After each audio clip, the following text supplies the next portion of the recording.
one of the benefits of doing this show now via Skype is we get to check up with all of our friends, and I'm excited because I haven't gotten to catch up with this guy in a little bit, but he went off and got married, and nobody's seen him. No, I'm just kidding. He's actively out traveling and doing comedy, but I wanted to catch up with my friend, Adam Cozens. Adam, how are you doing today, man? Hey, I'm great, Raph. How are you doing? I'm doing very well, my man. It's so good to see you. What have you been up to lately? Man, I've been doing a lot. Like you said, I got married, and Congrats. Thanks, man. I don't know if you've actually, if you've got a chance to experience this yet. It takes up a lot of time. Okay. Can I level with you? Yeah. Comic to comic. Please, here? yeah. I'm about to get married. Congratulations. Thank you. You're in your suit already. You're just ready to run out the door as soon as this is done. You just got to be ready to go. When that venue calls, you need to be prepared. They're hard to get. So, for me, we're doing the show now to kind of accommodate my schedule. What were some of the crazier things that you experienced as you were getting married so that I can start prepping myself? Yeah, just honestly, just a lot of flexibility. Like there were times when, like a couple months in advance, we would book out like, hey, don't do anything on this Saturday. We have to go to like a tasting, or don't do anything on this like Wednesday at 7 because we have to meet up with like a florist or something. And so you have that.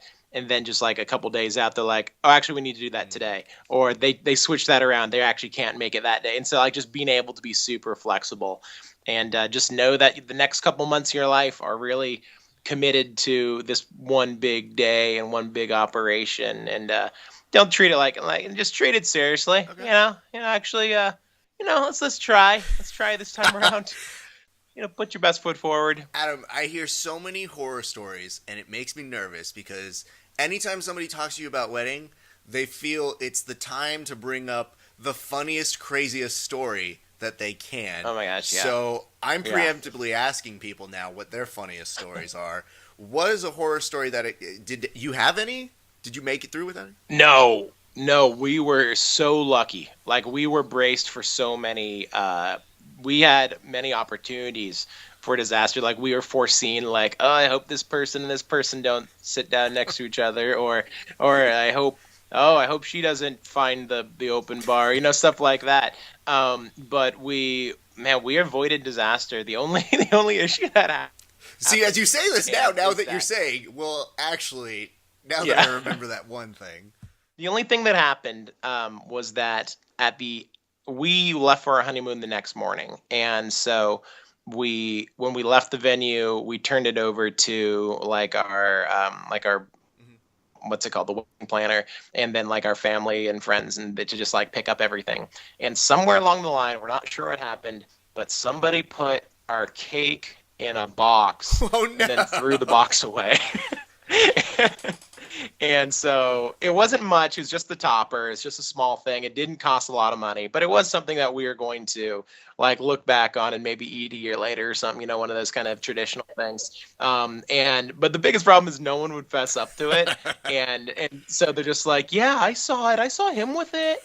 And I don't. And so we never officially, no one's ever given us confirmation that is exactly what happened, but we pieced it together through so many stories. It was in because there's a bunch of wine and there's this empty wine box I got put in there, and all the other wine boxes got thrown away. So someone probably just chucked it right in the dumpster, and whatever, we're fine. We laugh about it now, but that's honestly, if that's the only thing that happened, we're fine. It's pretty good, but let's be very clear. Throwing away cake is a crime.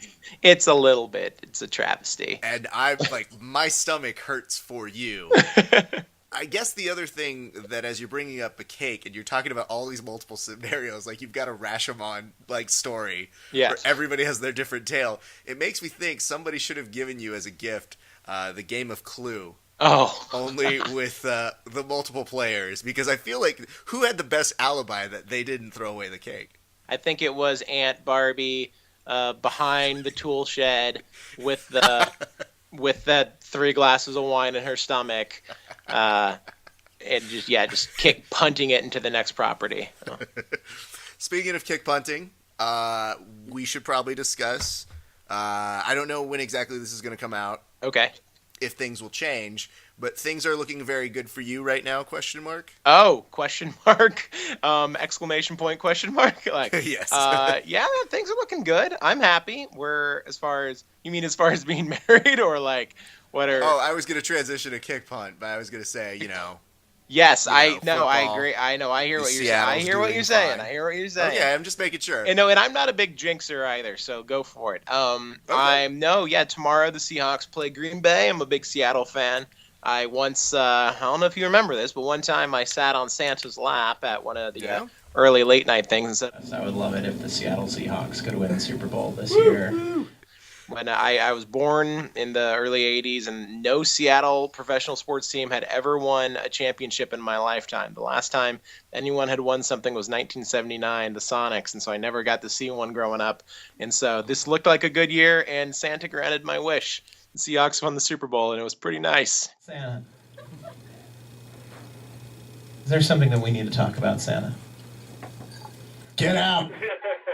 We make dreams come true. Are you a little, because you said you're not superstitious, but are you a little superstitious that you didn't get to come on our show this year and see Santa and ask for it? Because I just think that's good insurance. Well, you know what? You're negating the fact that I went to every mall in Southern California and sat on many laps. They're a little annoyed I didn't buy any pictures, but I just cut some lines. I sat on every Santa's lap, and the same message. Well, I can't promise it's going to be the same because we at Early Late Night, we get results. You guys do. You have a secret passageway up north. You do know, though, that for me, this is how bad it gets, that I selfishly wanted them to win so I could put that clip up. I don't mind if that's what it takes. I know you didn't mind, but I was sitting there and I'm like, oh yeah, I'm in with him. We need to make this happen. And who did they play last year? The Denver Broncos. Yeah, okay. So you know how sad it is when you've got the Broncos who are just getting annihilated. Yeah. And you feel bad, but yet I'm the kind of person who goes, it's not enough. We need to make sure they lose this bad that I can put this clip up. So I guess I should also be thanking you for making that. Thank you. Well, you know what? I didn't find out later. I was just talking to a friend about this the other day. They were like, man, I hope this year's Super Bowl is better than last year's. It was so boring. That one stank. I had no idea for like a couple weeks that it was a bad game because I was at a all Seahawk fan bar. It was my 30th birthday that day.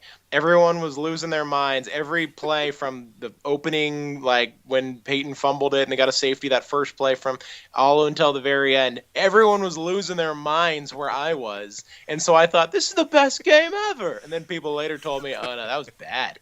It was like a blowout. No one cared. I'm like, huh, all right. I guess I see that. Did you ever go back and watch the game again? Yeah, I watched highlights of it. It's hard to rewatch an entire game just because it's an hour plus timeouts. You're acting like it's happened 19 times before in your lifetime. It's the one time you just got done building that whole dramatic child story to, I guess. The amount of replays I've watched has probably be at least one full game's worth. Yes, I have done that. Okay. I guess. Sorry for shaming me. I'm wearing flannel right now. I'm a true Pacific Northwest kid. All right. Well, speaking of the Pacific Northwest, there's a great event that's coming up that we're gonna go and talk a little bit about. A grand event.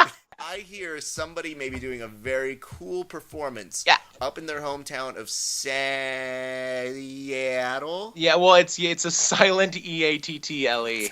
So, no, I'll be in, this coming Wednesday, which will be Wednesday, for those of you in the future, that would have been Wednesday, January 21st. I'm doing a one night only affair. I like when people say, like, hey, it's one night only. Like, oh, this is special. Not like that's all the venue would give me. No, if they would have given me more days, I would have done it. But they don't know. I'm doing a one night only show at the Comedy Underground in downtown Seattle, which is down in Pioneer Square. If for people in Seattle, they know that area. It's the club when I started actually doing it in New York, but whenever I'd come back to Seattle, I would go and do sets there. They're the first Seattle club to really welcome me in, and it's just a great place. And so I'll be doing a show there at 8 p.m. on Wednesday the 21st. Yeah, I'll be doing a full hour myself, which you just don't get to do like down here in LA or really many places. Jesus. I'll be doing an hour. My friend Dan Carroll, who's a great comic from Seattle, who I met in New York, he'll be featuring for me. And then my good friend Scott Lossey's going to be hosting it. It's going to be a really fun show. That's so great. Okay, so do me a favor. Yeah. You sold it very well there. Thank you. I thought it was good. I think it could be better. Okay. So I'm going to allow you All right. 7 words to go ahead and sell people on why they need to come to this performance or what they can expect. Okay. In 7 words. You got to count me down? I'm going to try to. Okay. Funny comedy show. Also pretty inexpensive. Yeah. That's 7. It's not bad. For a while, it started off as a Japanese show, I think.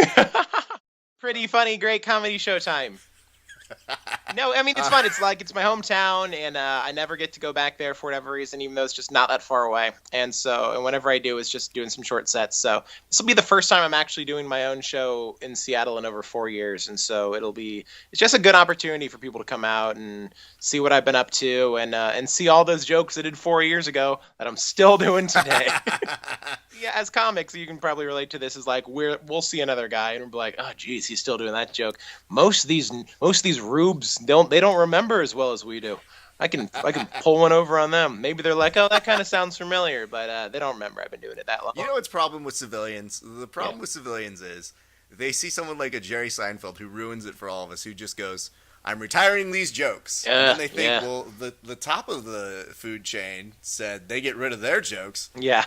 How about you? Get rid of yours. It's like, no, I need these jokes. You can't.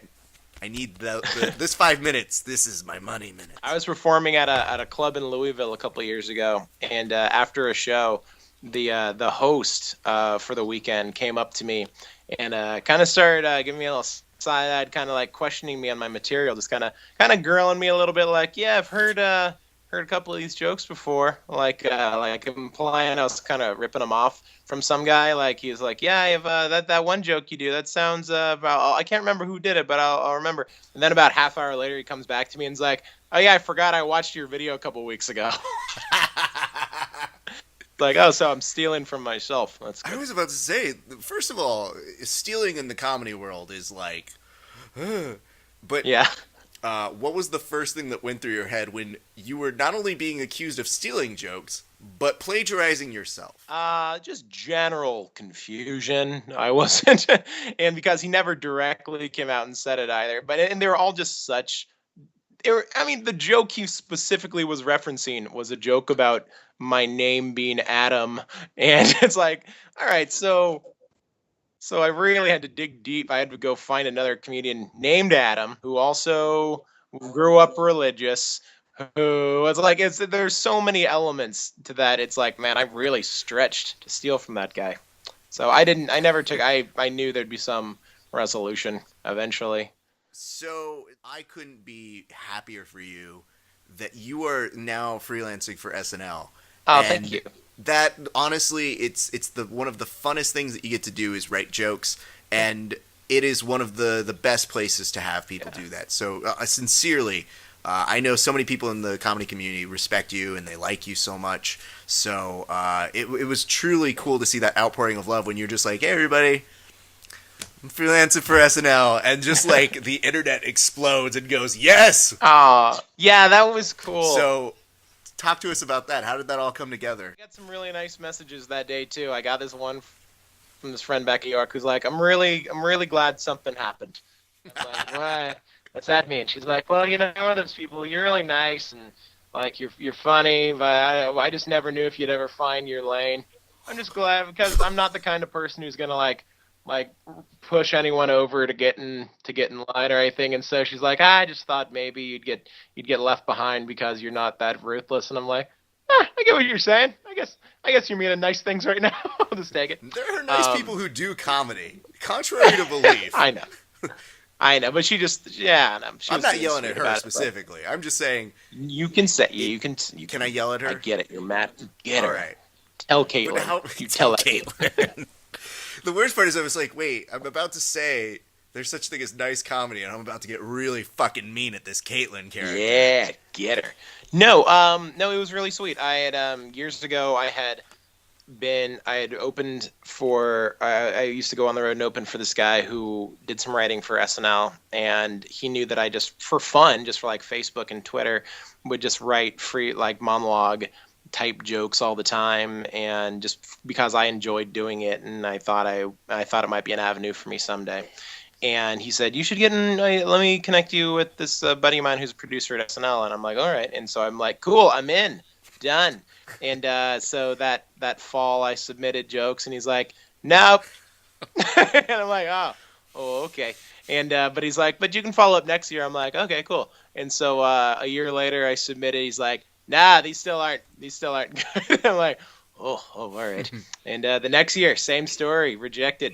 And so then my fourth year submitting, they're like, yeah, he's pretty good. You can do it. And I'm like, oh, all right. And which actually makes me appreciate it so much more, because like if I would have gotten it that first year, I would have been like, yeah, it's what I do, man. Oh, I don't even try writing monologue jokes. Whoosh. Yeah, and then also I would have also had the back of my mind like, I am a hero because my friend got me in or whatever. But now like I at least have that quality of mind. It's like, you know what, I worked hard at it and I got better through the years, and I actually earned this one, so that makes you feel better. I will say, because you are one of those people who I see on my Facebook actively writing jokes, because people put it's different to be snarky funny and to write a joke, and you're very, very diligent about doing it on a daily basis. So for me, it's not much of a surprise to look over and see that for you, because I see you actively pursuing it every single day, and that's just in the time that we've known each other. So that's really, really cool that, A, it shows people you can translate what you do on Facebook to something even cooler. Yeah. And B, I think it's a cool experiment in showing the trial and error. What was the best note you ever got? Because I know at SNL they can sometimes be like, hey, good job, kid. We're SNL. Or, they're just like, it's just not there yet. Yeah. There's a wide range of reactions. Did you ever get one note in that back and forth process that just kind of goes, okay? No, I didn't really get big notes. Like, honestly, like probably the biggest kind of thing that happened was, I think it was after the second year I had submitted. The first year I was like, all right, I'm not ready yet. The second year I thought I was like, it was really good, which in hindsight it's like, whoa, that's so bad. But it was just, I mean, they're just very formal. Like, they're just like, that's good, but no thanks, or like, just a polite way.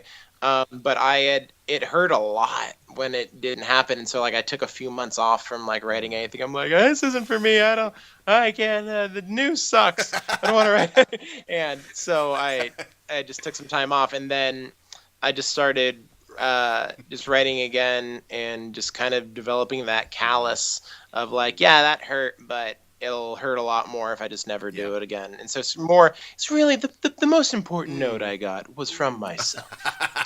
And no, because they actually didn't give me a ton of notes, which they've now that I'm in with them a little bit more, I know that they just don't have the time. It's so funny and amazing to understand. If you've worked a late night talk show, you can see the inside of the beast.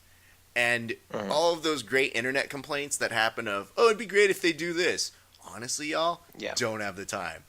to really be aware of how many sketches are pitched in a given week on SNL, that's one component of the show. Yeah. There's like 50 components that just make it work. Anyway, so that's a funny thing for me to see, especially this week. There were a whole bunch of people who are applying for the Late Night Writers Workshop, and there's been I saw that. Crazy amount of like, is this funny this week? The Pope said stuff. The Oscars, that's a thing. Yeah, and it was also good for me, just like kind of following up with that, is I applied for some of those workshops through the years, and it was just good for me to learn that like while it is great to be well-rounded and know how to write a sketch, know how to write like desk pieces and have ideas for that, it's been important for me also just kind of figuring out like, and admitting I have a strong suit, and that is kind of monologue, like tight joke writing, because for a while I'm like, I'll just be okay at everything. But, and so I'm trying to get better at sketch writing and stuff, but at the end of the day, it's like, I know I'm really good at one thing, and I'm trying to hone in on that, as opposed to not wasting my time doing other writing, because there's nothing wrong. I was working on like an hour drama script before you called. So clearly I'm still Well, don't. Can I ask what it's about? There's nothing. There's nothing to ask Oh no, about. I would love to hear what that 1 hour drama is about. Oh, okay. Well, it's called the title is The Separation of Church and Kate. Sold. It's already sold. Thank ABC you. Family. I'm just walking out of the room. All right. So tell me about this. You also, in addition to SNL, you also had some connection to NBC, I guess, Variety and Late Night, with one of your friends, one of your good friends. Not just like somebody says like, "Oh yeah, that's my friend." Oh, yeah, I don't like that guy. No, right? Because I do that a lot. I'm like, yeah, that's my friend, and like, I think you met him. Someone will call. My wife will call me out on it. It's like, how are you guys friends? And I'm like, oh, met him about 6 years ago once. But on Last Comic Standing, Joe Mackey. Joe Mackey. Sorry. Yeah. Sometimes the emphasis All is right. on the wrong syllable. And sometimes someone spells their last name wrong, like him. Well, the thing about him is that he had he was maybe the most unique style of performance on the entire show. Yeah. And I think that made him stand out. But you can only be unique for so long before people go, "Are you funny?" And Yeah. he was so funny that he made it. What were you thinking? Because is it nerve-wracking for you to watch the show even if you kind of know it's removed a few months? Yeah, well, I was with him through most of the process. Like, I got married in the middle of taping, and so he was kind of giving me, like, he was, like, just letting me know, like, yeah, like, he's not allowed to tell me what's going on, but he was like, yeah, we're still on, so you kind of like, oh, okay, I guess that means you're still on. Were you trying to angle the idea that, like, oh, it's my wedding? On my wedding, you could tell me a little bit. Come on. Yeah, I mean, like, I was trying to hustle him a little bit with that, but, like, they have, I mean, like, they just have so many contracts and things, and he's a very loyal, honest guy, so he wasn't letting the cat out of the bag or anything, but, I mean, it's just honest, like, obvious. Like, I know other comics who are on the show, and they weren't on anymore, and they hadn't been on for weeks, and Joe was still, he lives in New York, and so every time he was in LA, I'm like, but you're still taping the show. Like, you can't, like, it's pretty obvious at this point. But yeah, he was, and I, like, towards the end, like, he's been doing stand-up for a long time now, but it's every time they taped a set, he couldn't reuse those jokes, even if they weren't on TV.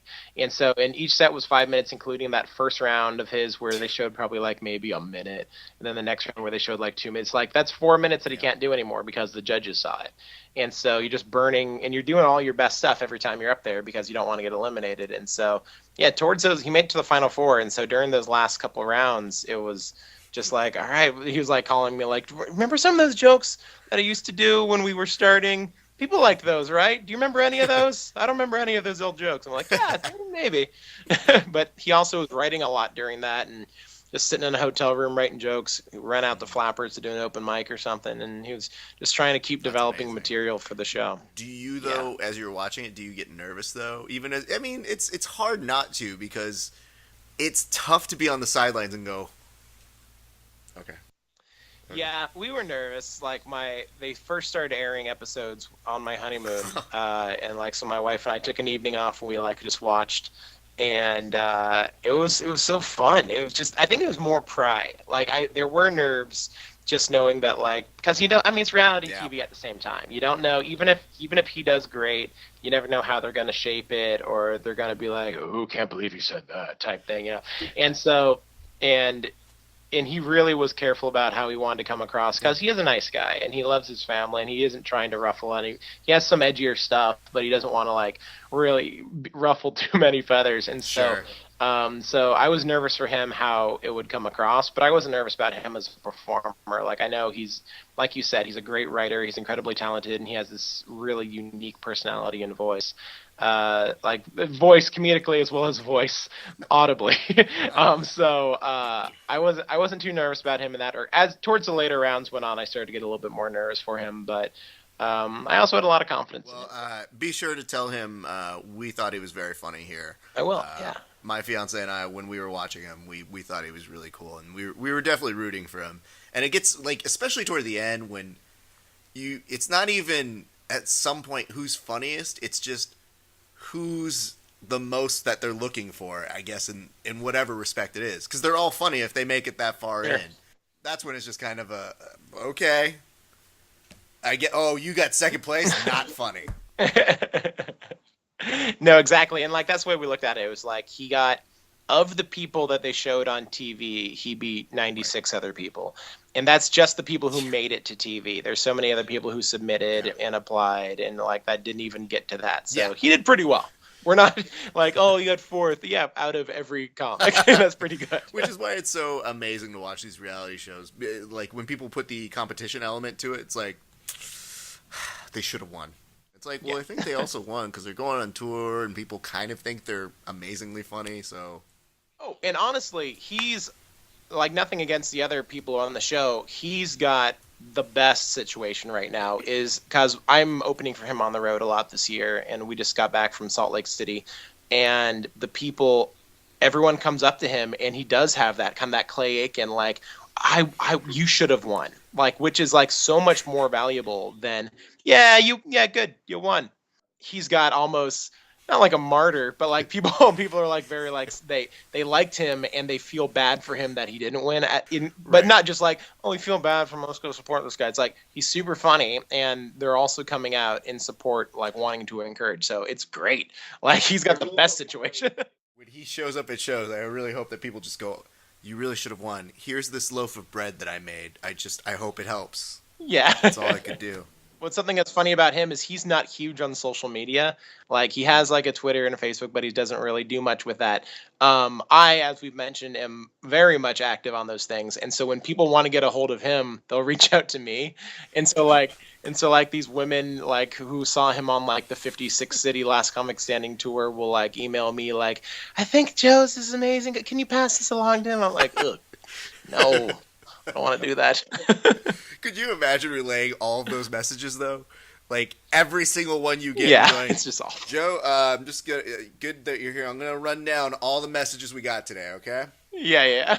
At some point, do you start charging him as a publicist? Oh, I would love to work for Joe professionally. I want to be like one of those guys like that like MC Hammer had on his payroll who just sucks off the teat until everyone goes bankrupt. Well, Adam, before we get you out of here, I did have to ask you, from someone who has recently got married to someone who's about to be married in a couple months, what is the best form of advice that you can give me to maintain my sanity with all of the wedding nonsense that comes through the next 2 months? The two best things I can remember, or maybe three, I'll just say like 4 or 5 things I can remember. One, I've known my wife for 12 years.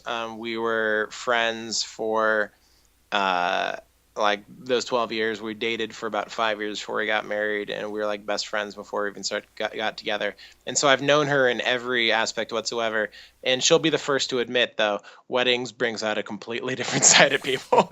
Like I thought I knew everything about it. And she wasn't one of these like brides who like, I've been wanting to be a bride my whole life. Like she wasn't that kind of girl, but at the same time, there's just so much pressure and stuff that I wasn't getting. Like people were coming up and asking me questions asking her questions I was never getting. So just be supportive and just realize they're going through a lot more than you are. And so just be really like, just be stable and listen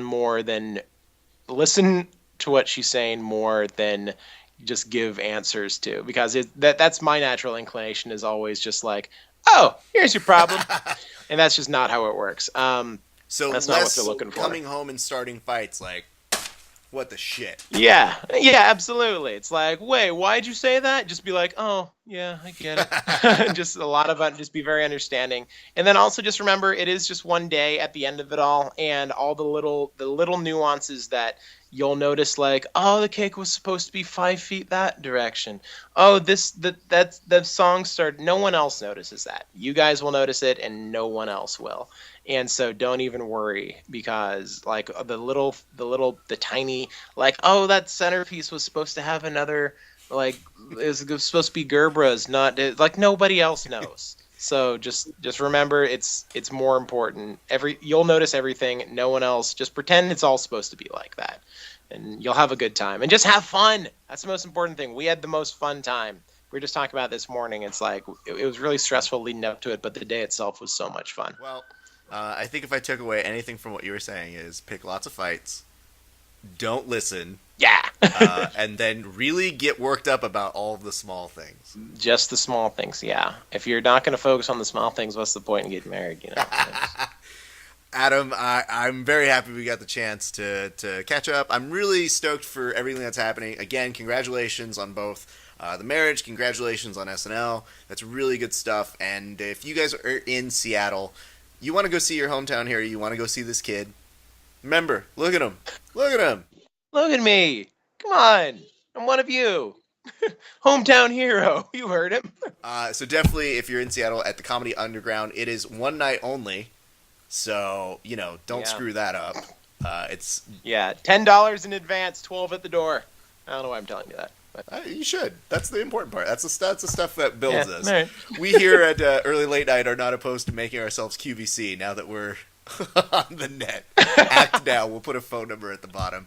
Adam, it is great seeing you, my man. I wish you the best, and good luck to this for Wednesday over in Seattle, buddy. Thank you so much, Trevor. I appreciate it, and congratulations on the wedding. Looking forward to hearing all about it. Thank you much, my man. Adam Cozens, everybody. Thanks.